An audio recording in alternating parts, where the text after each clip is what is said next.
We are uh, in the throes of getting prepared for going to convention. So all of us here are working on resolutions and just want to say we appreciate everybody who has sent in their resolutions.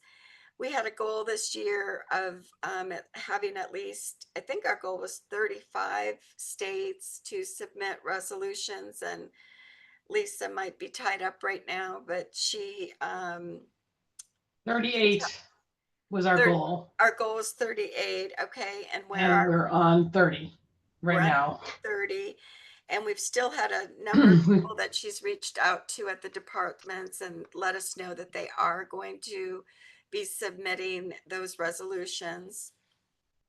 And as a reminder, it's July 26th is our deadline for final submission. That's a Saturday, so it's another week, next week, 2 weeks that you have. But if you have them done and you have them ready and can send them ahead of time, that would be great. Lisa would very much appreciate that, as we have hundreds of resolutions to go through. Are we at the 500 mark yet, or close to? Actually, we surpassed it yesterday with Ohio. So we're at 534 from 30 states, 534 from 30 states. Wow. So another record-breaking year, and we do appreciate again all of you submitting those resolutions for consideration. It makes it good, you know, for the committees to have lots of new resolutions that we saw in the batches, and appreciate all of your hard work on that. But and the resolution, the email, Lisa, maybe you can put it in the chat. It's resolutions at DAV.org, I believe, right? Yes, and I'll put it in the chat. Okay, yep. You can send them right to there. And then the most important thing is that you get an acknowledgement email back from Lisa. She'll let you know we received X amount of resolutions, to make sure that it confirms with what you sent, that we didn't miss any. And then those will be separated and put into the various convention committees for consideration at convention. So we have that. I was down at the commander's CNA uh, meeting last week in Erlanger. And one thing that we let people know, we are going to have our uh, benefit protection team leader workshop as usual um, for convention. And that will be on that Friday, um, before the start of convention. On the Saturday is the opening session. So generally Friday is the BBTL seminars, as well as the the district meetings, both the morning and afternoon.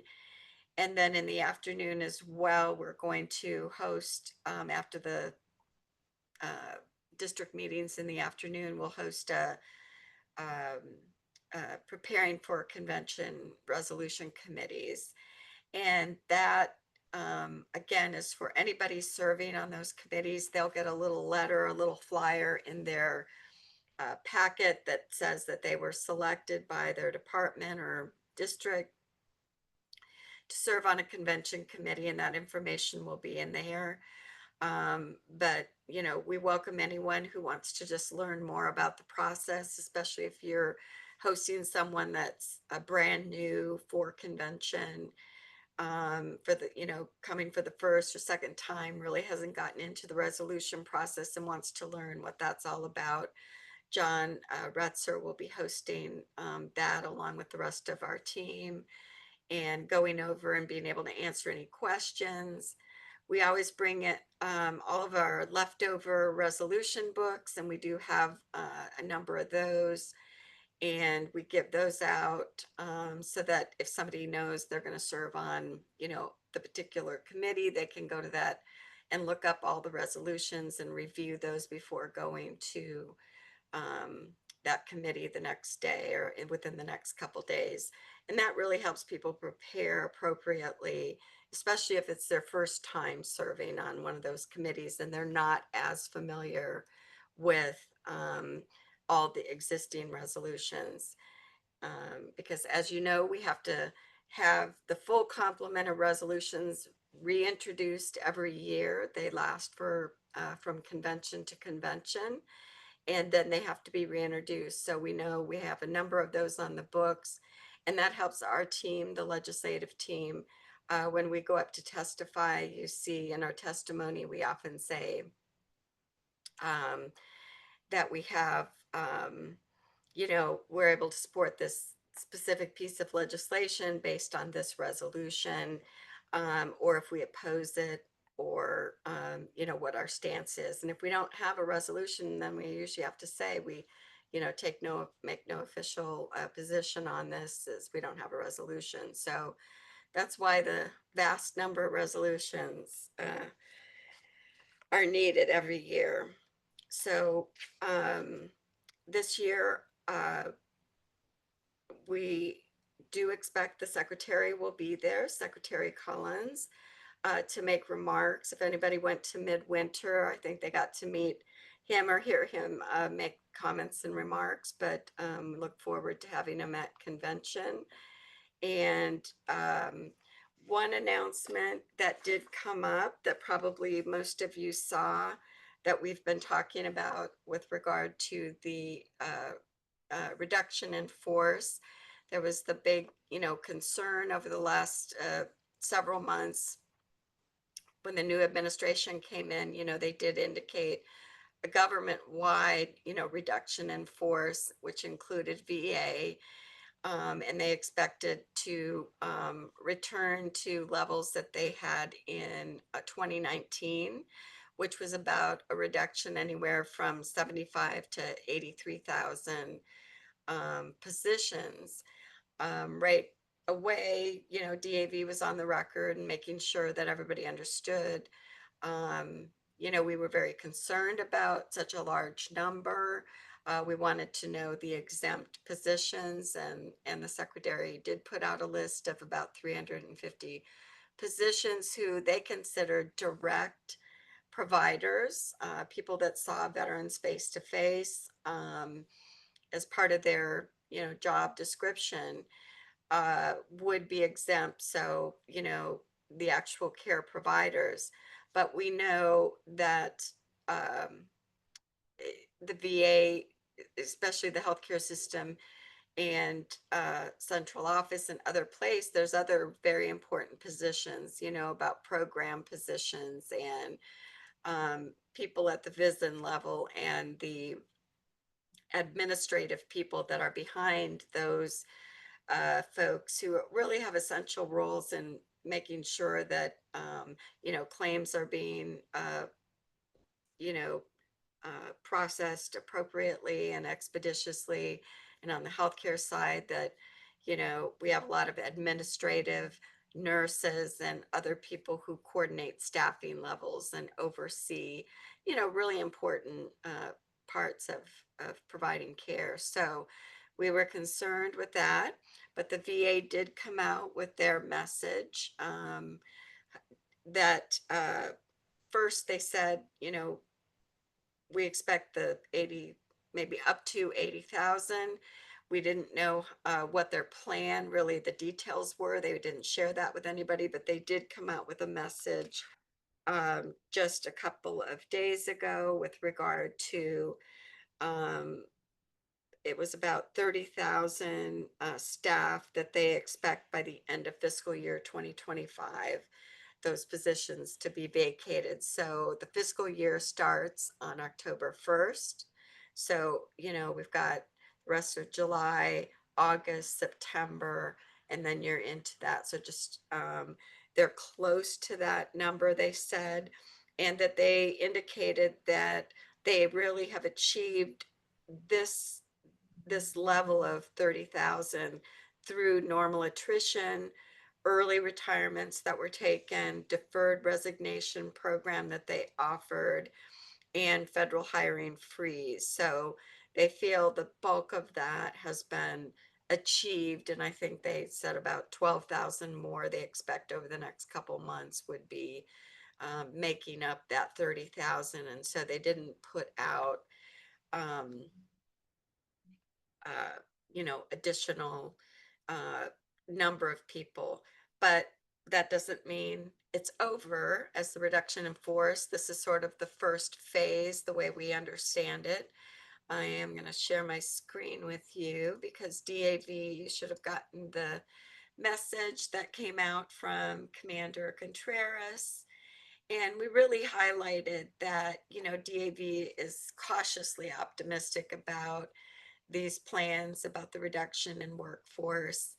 And, you know, we certainly weren't pleased, but we, know this is still a lot less than was originally expected, up to 80,000. But that doesn't mean that they can't make additional decisions, which we understand is sort of that's the next phases. There's going to be reorganization plans, and that's what affects the VISNs and the VA central office administrative folks.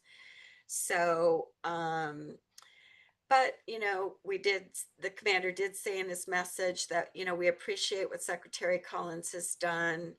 And, we know his focus is on ensuring that veterans, get the care that they need and their benefits in a timely way. He wants to focus on the veteran. And of course, we all support that. Um, and everybody wants to eliminate any waste or redundancy in the system. We want the system, any funding provided to VA to be spent appropriately. But we do mention that, we still have some concerns because of the demand for expanded eligibility. We've got, folks that came in through the PACT Act. Um, Veterans have an aging, real aging veteran population, which again, we start to, as we age, really um, get have the need for more additional health care and more complex care needs for wartime veterans that have served during many deployments. And um, as they get older as well, their issues seem to be exacerbated as they age. So we want and still urge the secretary to be transparent. We would like to, have more of a heads up and obviously an opportunity to look at any reorganization plans prior to them being put out so that we can offer our feedback. And Randy and our senior leadership have met, with the secretary on a couple of occasions, and we've always really stressed that, we want to work in partnership with the administration.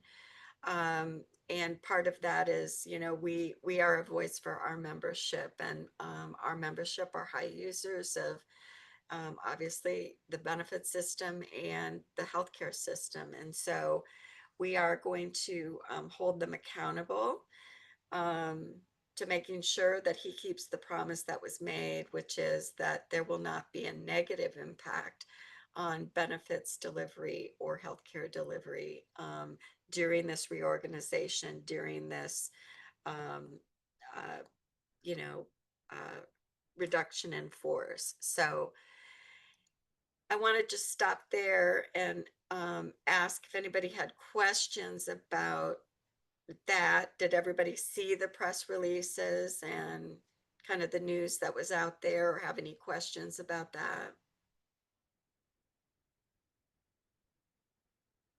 Quiet group today. One thing we're going to give though for an opportunity, so at National Convention this year, we don't have a lot of the VA folks are not in place yet or are in the nomination process or going through it. And generally at our service and legislative seminar, a lot of times we will have guests, especially, if we have a new undersecretary for health or benefits. But this year we're going to do an Ask Me Anything um, segment during that period. And it'll be myself and John Retzer will be there. and Jim and Scott Hope. Al, I see you have your hand raised. Yeah, uh, I did see the statement yesterday. I just wanted to add in, I don't have a question on it. We had the Vision 12 director come to the Wisconsin State Convention. And then he had his congressional VSO meeting last week. And at the moment, he claimed that healthcare is being done, it's not impacted by what is going on. And they also stated that out of 22,000 employees in Vision 12, only 82 have opted out for the retirement. So I just wanted to share that. I don't know what else is going on in other parts of the country, but at the moment, DA is saying that healthcare is not being impacted by what is going on. That's all I Right. wanted to share with you. Well, we appreciate that, Al, and I think it's really important for everybody. I know many of us on the staff were guests at department conventions, and when they did have people come from VHA and VBA, um, uh, we know that in some circles we're hearing behind the scenes, staff is very concerned about the cuts in certain locations or people that have left, um, and employees in general, are this big concern over this big reduction in force. But it would be normal to expect that leadership of the VA facilities, the medical facilities, would be in line with their boss, the secretary, and the messaging that they want to put out there. And I say that just to make sure that all of you are going to be our eyes and ears over this year ahead.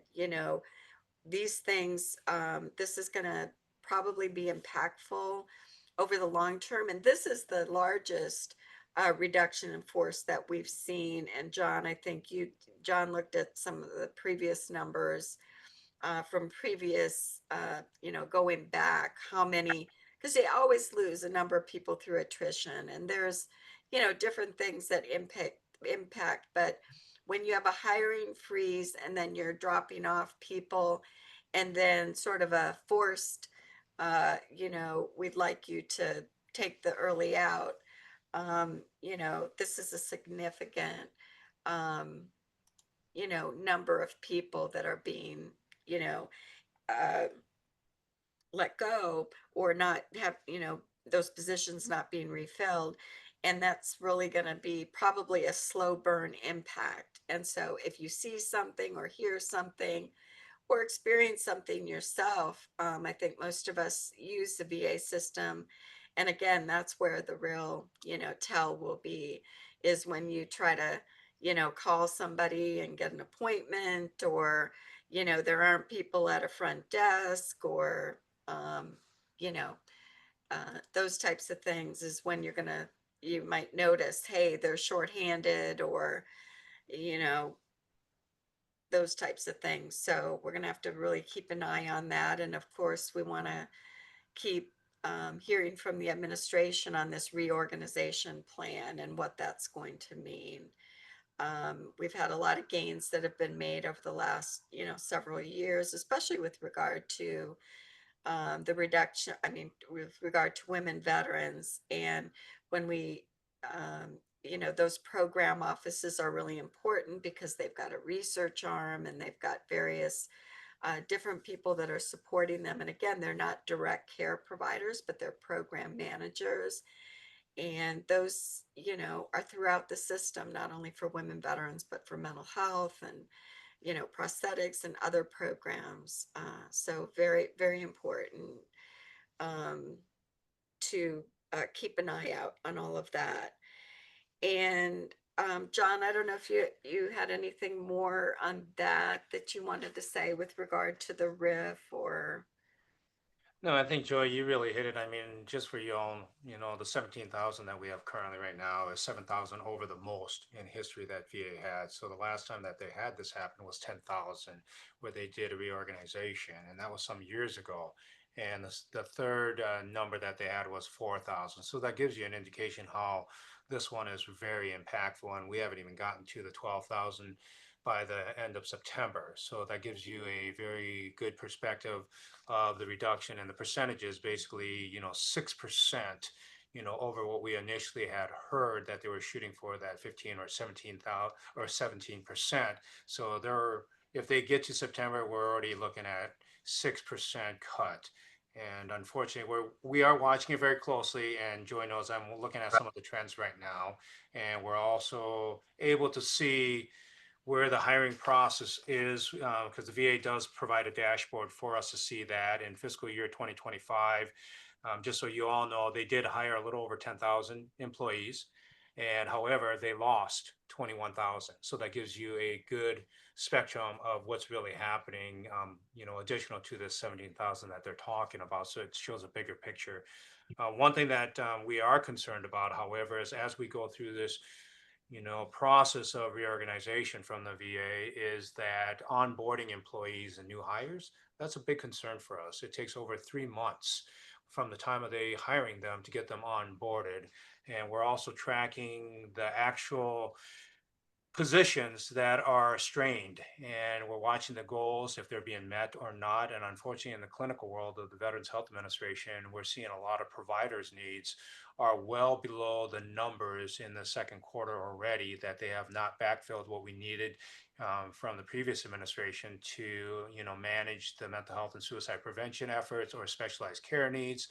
And also, even to the extent, not just the clinical side, but the administrative support elements that we need, for example, in law enforcement or in maintenance, structural integrity issues like that, they are still behind. So we'll be watching it very, very closely. Like Joyce said, it will impact us to some degree, but we'll keep you guys up to date on what's going on. Thanks, John.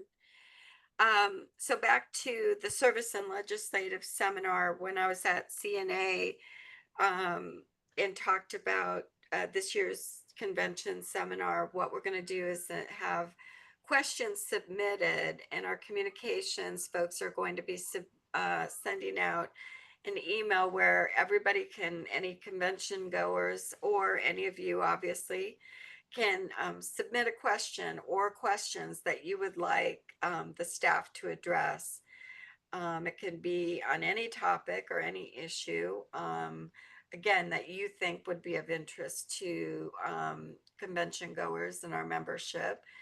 And we will try to, we want a good complement of both healthcare related issues, benefits issues, any questions that you can think of. And I was gonna see if I can find the where we're gonna send these. They'll send like a QR code that you can pull up, and then it's got a form that you can fill out, and then you just press submit, and we will gather those questions. And so I really hope you mention that to your department leadership.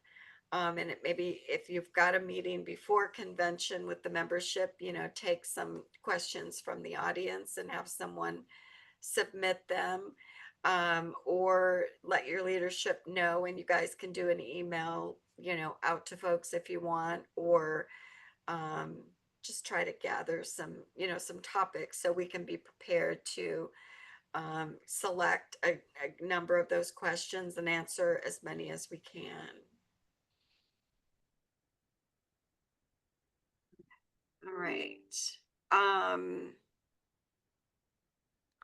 Any other questions that have come up for anybody out there in the what's anything specific going on, legislative questions that you might have?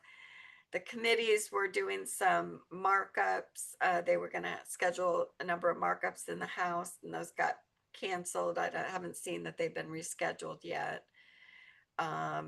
but, you know, they've held lots of hearings and lots happening, but not a lot on the front of you know, having legislation enacted into law. That's for sure. They're still sort of passing things over to the Senate. Senate's holding hearings as well. Um, and we've had, you know, a number of conversations both with the House and Senate Veterans Affairs Committee over the months, you know, usually every weekly or bi-monthly, we, you know, are in touch with them. But from a legislative standpoint, is if you follow along on DAV can, hopefully most issues, knock on wood, have been resolved. I know a couple of you were still having issues like Bill Dolan, and hopefully we got those resolved for you through Jeanette. But the latest test that we've done with quorum in the system, it has not required anybody to re-enter their information again. It's back to where, you know, they got the issue fixed. They found the root problem, and we're able to address that. And so alerts should be going out more smoothly, hopefully, without that. But if you run into a snag, is Jeanette on the line here? There's Jeanette. Um, Jeanette, I know you had a little information that you were sending to people that was showing them where under the address issue, um, if you do run into a problem, that was where it was at. So if it does ask you, you're supposed to be, once you've logged in through your DAV CAN account, that should be good for the 365 days. If it requires you to put that information again, a few people were having trouble was when you get to that little section where it asks you to put your address in, you have to hover over that, start your address, and then hover over it. So you would select the closest that looks like your address. There's something temperamental with the system. For example, like you can't put a unit number or something like that in there. It's just got to be the straight address, the way they've got it formatted. And so it should pull it up for you. And that resolved, you know, problems. Otherwise, people were getting an error message that they, you know, they couldn't be registered.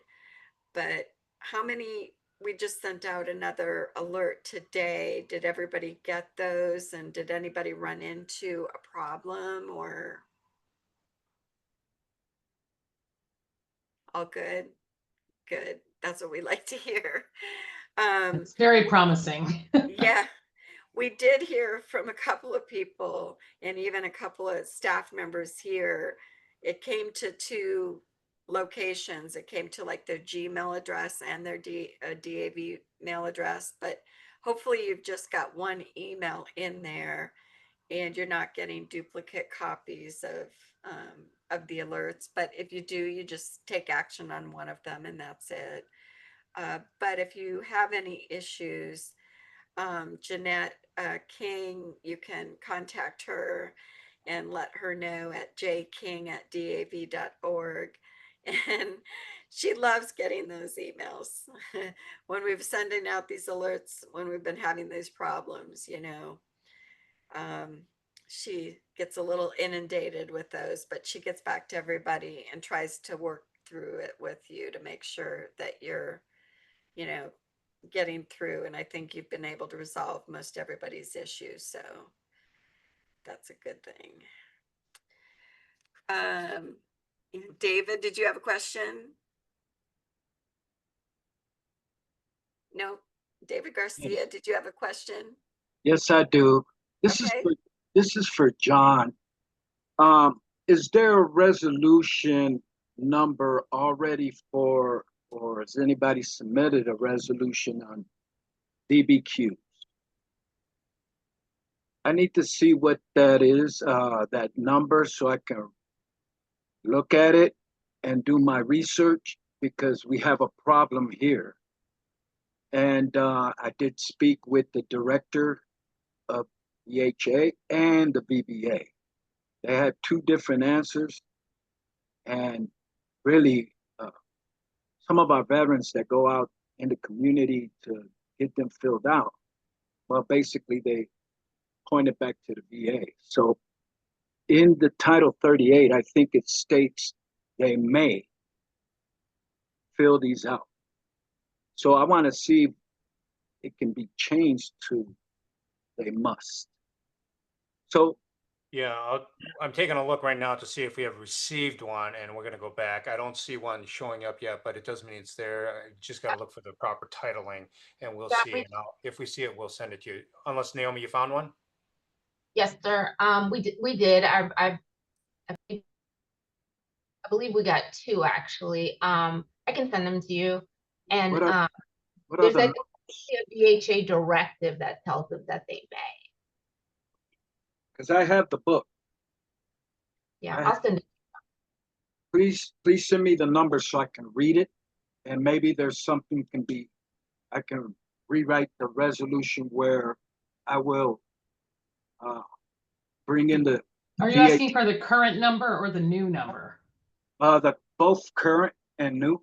That would Okay. Because the one you can read is the current one. So David, if I understand you right, you just want that the DBQs can be done by the private sector. well, the thing is basically, John, is because Title 38 says they may, Correct. you see, and then the VHA, they they follow what the Title 38 says, but is there a possibility that hopefully VA can amend Title 38 where it says they must, both at the VHA and the, the community providers? Because Okay, right so now it just says they may. And right. I was directed by the director of the VA here, and he states, "Hey, look, I can't force my providers to sign anything because of their license, because they're private license. So, and it's based on Title 38 because they may. But And if it says they must, then it so changes. then we have to be concerned about that question. So here's our challenge, right? When we deal with community care and we even deal with contracts out there, when we have, VES who is trained to do this versus now we want a must language or shell language requiring community care providers who are in the clinical world to provide that care. The only thing we have a challenge is this, and this is something that community care providers has always told us about. You are creating an administrative barrier requirement. This is now an administrative requirement, and that's going to be our challenge. We've gotten pushback from community providers that they want to stay in the world of clinical care. That means if we bring them into the DBQ world, they have to go through training. In the health administration, there's only one mandated course, and that's the issue of substance use abuse. And that is the only thing that they have to be required to do. This is our hangup that we have with them. Second thing is this, we would have to have every one of those facilities to be trained to do it right, because if they don't, we could potentially raise the risk of more denials because of inadequate DBQs that has one problem. And what would cause an inadequacy is we don't have an interoperable system for those examiners in clinical community to see the service treatment records or the military personnel records.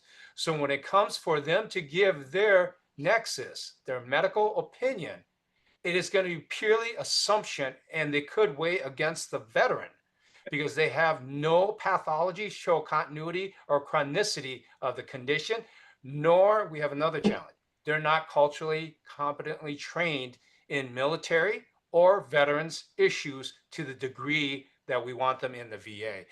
This is interesting because, David, what we could look at is one thing that we could look at is the weight of DBQs.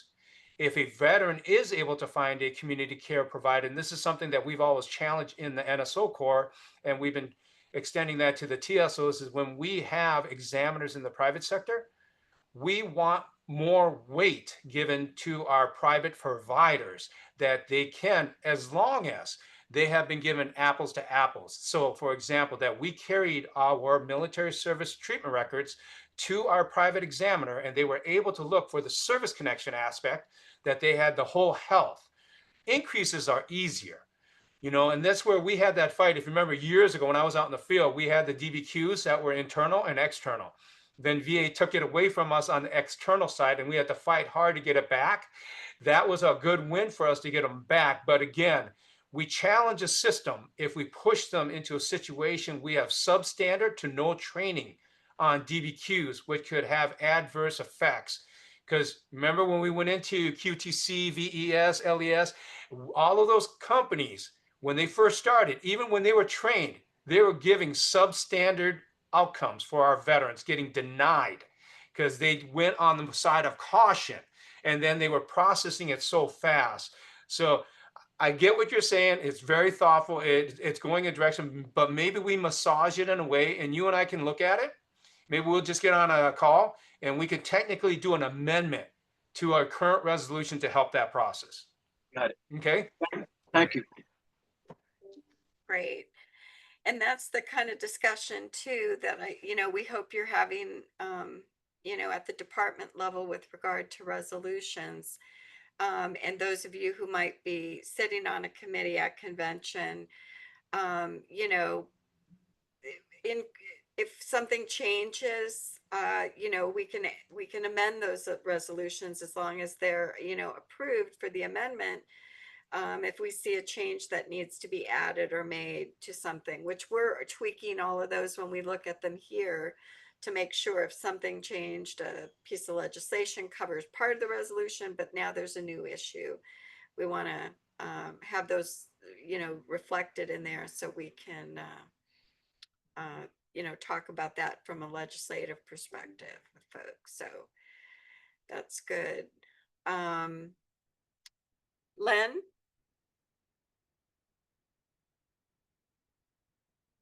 You're Oh, muted, you're Len. still on mute, Len. Okay, can you hear me now? We can hear you. All right. Thank you and your team for all you do. I just want to say, John came to our Pennsylvania State Convention.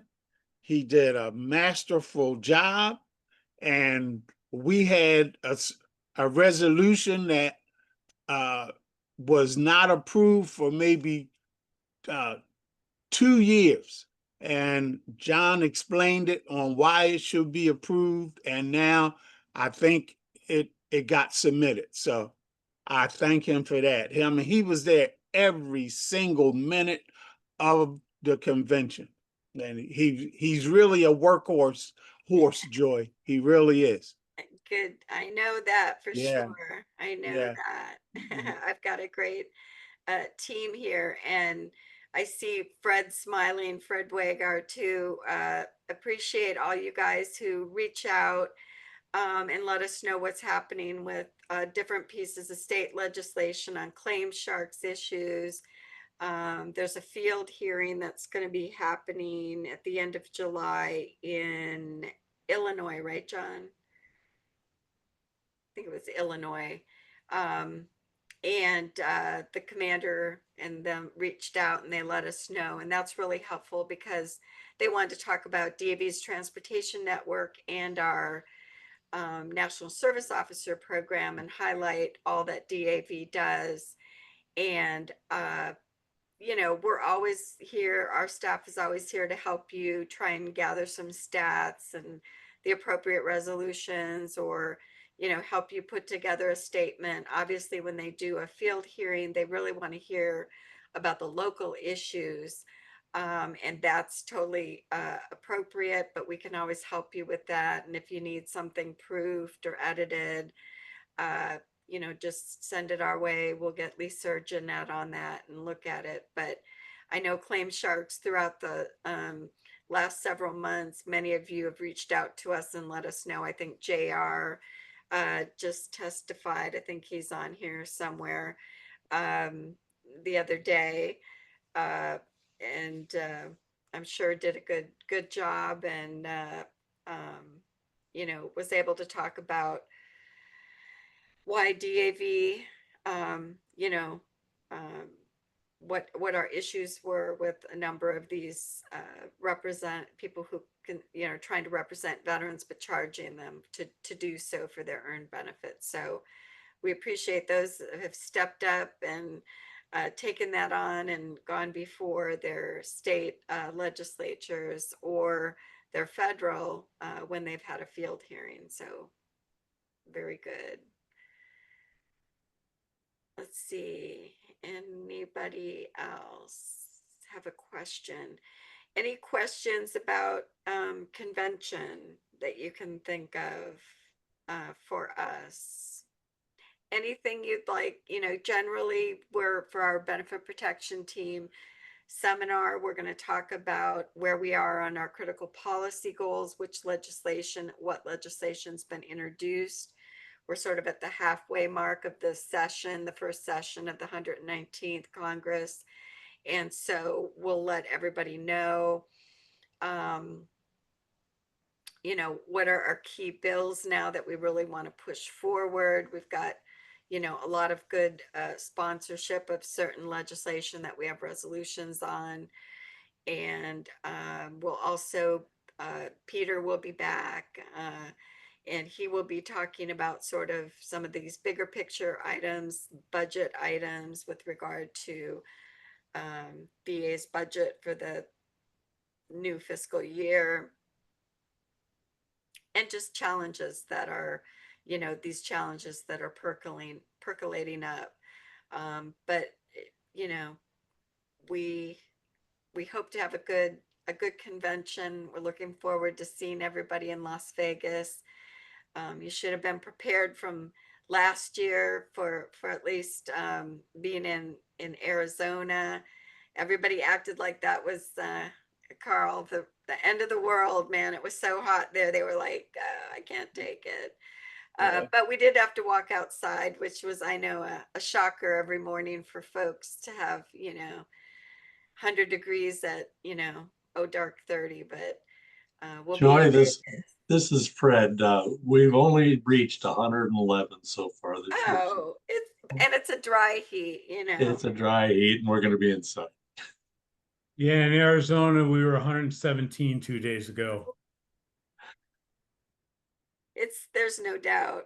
It's hot. So just as a reminder, Naomi would put in her plug for the medical room. I'll let her say a few words about that, about hydrating and not overdoing it. And don't forget your sunscreen and umbrellas. She's got a sun umbrella, which really helps if you do decide to go outdoors. But the good thing about Vegas is we should be all in, you know, inside. You should never have to leave the cool cocoon. Naomi, can you just give a brief update on the medical room and just anything with regard to that? I know they're worried always about folks coming in and getting dehydrated. And Yes, thank you so much, Joy, for that. Because we really, last year we had only one heat injury. And I believe that was really in large part due to the fact that we had great preparation. So please bring your medications. Don't forget your meds. Make sure you pack all of them. We will have a full medical room. We are being supported by the local, I think it's North Vegas VA Medical Center. They're great. And please make sure you bring your sunscreen, umbrella, whatever you need. And also there will be water, but it won't be the way we had it last year, because last year it was in a convention center, and this year we're going to be sort of different. If those of you that have been around for a while, you remember how it is with Paris and how Vegas is set up. So while we will have water, we encourage you to bring a reusable water bottle, and you know, that you can sort of refill. And as always, the medical room is available if you do feel like, you know, you might be going downhill, but please, please, please, make sure you are prepared to deal with the heat. Great, thanks, Naomi. And I was just going to tell everyone as well. Occasionally, you know, you've switched over now with department conventions and the change of the guard at your in your states. If there are past department benefit protection team leaders that still want to stay involved and want to be on these calls, just let us know. We'll have Jeanette continue to add them onto the list of notification.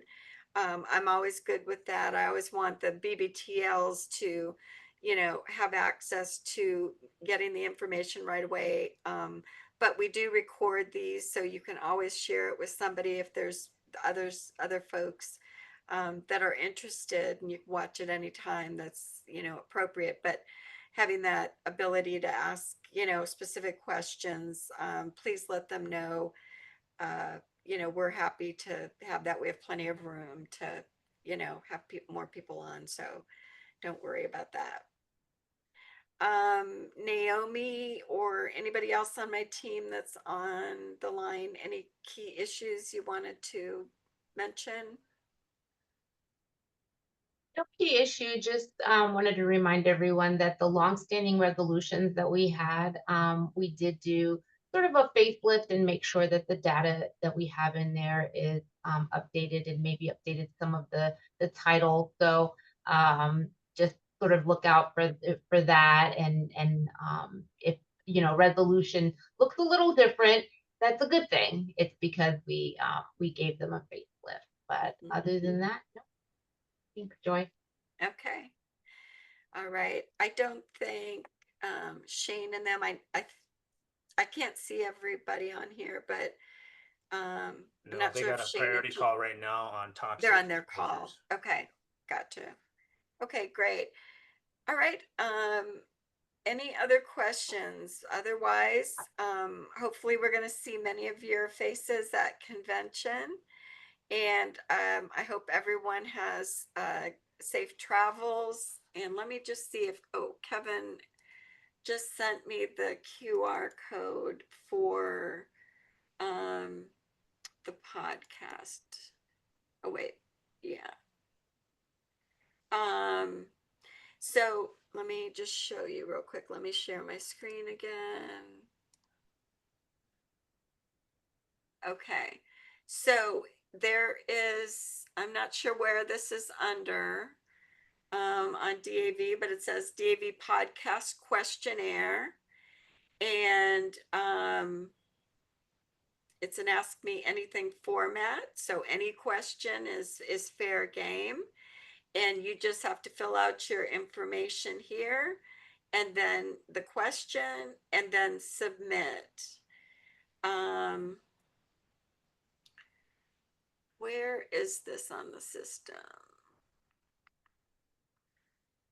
I don't know. He just sent me this link. But I think if you go on, maybe under events for convention, and it might be right under there. Let me see. What I'll do, I'll check after this meeting, and I can he does say the QR code. I'll say yes. Let me get that from him. And what I can do is have Lisa blast it out to everybody that's on the BBTL list for these calls. So you'll have that QR code and that link. And then that way, but it looks like they've posted it on DAV.org. And I know they're supposed to do a push and push that out either through the convention app as well as just in DAV social media, maybe, or to people who've registered for the convention. But I do want, even if you're not able to go, there might be some good questions, and you could watch the taping of it live later. I'll have Lisa send that out. We'll get the QR code. That way you can share it with others. And oh, Yvette there's just put it into the put it in chat. there. Okay, so that's the link, I think, just like she sent. And, but I'll also make sure we get the QR code, if for people that just want to open that up and do it on their phone or something. Okay? So everybody try to get us at least one question. We really want to hear what would be of most interest to you and to hear us talk about.